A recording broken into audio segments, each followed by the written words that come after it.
Sri Sai Satcharitra in English.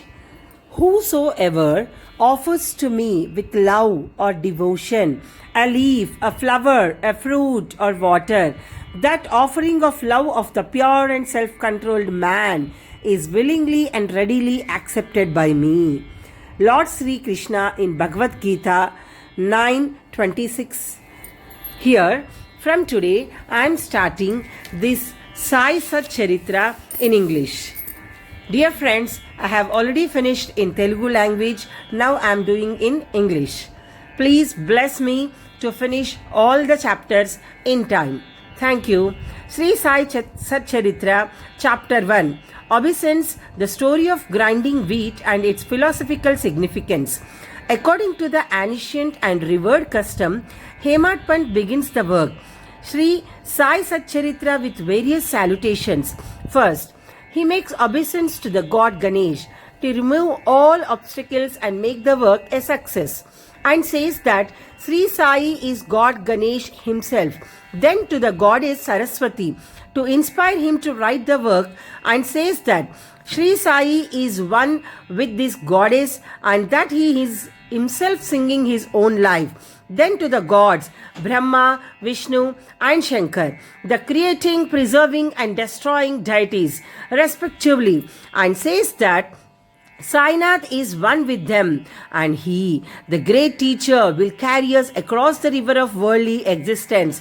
Then to his tutelary deity Narayan Adinath, who manifested himself in Konkan, the land reclaimed by Parashuram, Ram in the Hindi version, from the sea, and to the Adi, Purush of the family. Then to the Bharadwaj Muni, into whose Gotra he was born, and also to various rishis, Yagnavalkya, Burgu, Parshar, Narad, Vedavyas, Sanak, Sanandan, Sanat Kumar, Shuka, Shaunak, Vishwamitra, Vasistha, Valmiki, Vamadev, Jaimini, Vaishampayan, Navayogindra, etc. are also modern saints such as Nivruti, Dhyandav, Sopan, Muktabai, Janardhan, Eknath, Namdev, Tukaram, Kanka and Narahari, etc.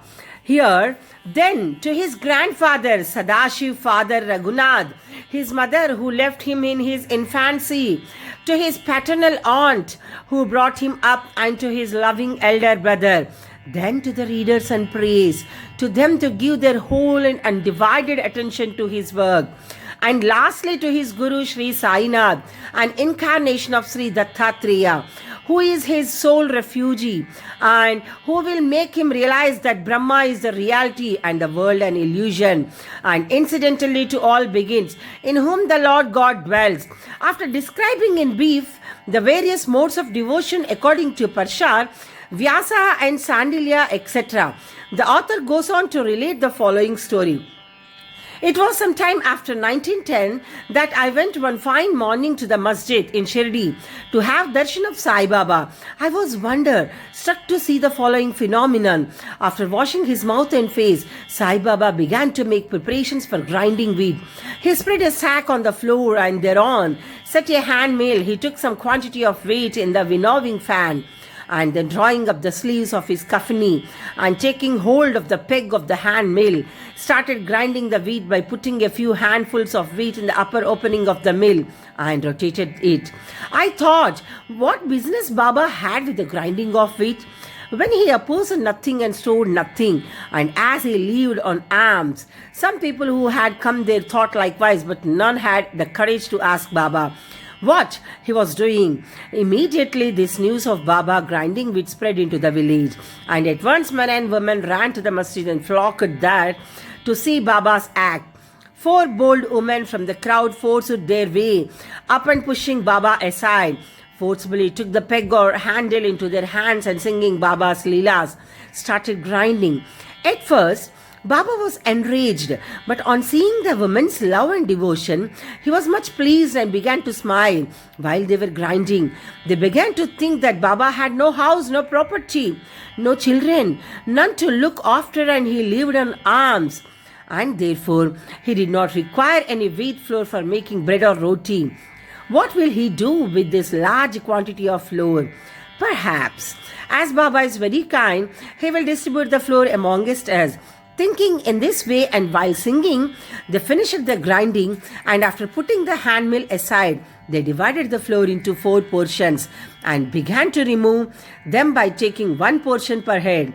Baba, who was calm and quiet up till now, got wild and started abusing them, saying, "Ladies, have you gone mad? Whose father's property are you looting away? Have we borrowed any wheat from you so that you can safely take the flour? Now, do this. Take the flour and throw it on the village borders." On hearing this, the women felt abashed and, whispering amongst themselves, went to the outskirts of the village and spread the flour as directed by Baba. I asked the Shirdi people, what was this that Baba did? They replied that as cholera epidemic was spreading in the village, this Baba's remedy for the same. It was not wheat that was ground, but cholera itself was ground to pieces and pushed out to the village. From this time onward, the cholera epidemic subsided and the people of the village were happy. I was much pleased to know all this, but at the same time my curiosity was also aroused. I began to ask myself, what earthly connection was there between wheat flour and the cholera? What was the causal relation between the two and how to reconcile them? The incident seems to be inexplicable. I should write something on this and sing to my heart's content Baba's sweet Leelas. Thinking in this way about this Leela, my heart was filled with joy, and I was thus inspired to write Baba's life, the Sai Sat Charitra. And as we know, with Baba's grace and blessings, this work was successfully accomplished. Philosophical significance of grinding. Apart from the meaning which the people of Shirdi put on this incident of grinding wheat, there is, we think, a philosophical significance too. Baba lived in Shirdi for about 60 years, and during this long period, he did the business of grinding almost every day. Not, however, wheat alone, but the sins, the mental and physical afflictions and the miseries of his innumerable devotees. The 2 stones of his mill consisted of karma and bhakti, the former being the lower one and the latter the upper one. The handle with which Baba worked the mill consisted of dhyan. It was a firm conviction of Baba that knowledge or self-realization is not possible unless there is a prior act of grinding of all our impulses, desires, sins and 3 gunas, with sattva, rajas and tamas and the ahankar, which is also subtle and therefore so difficult to get rid of.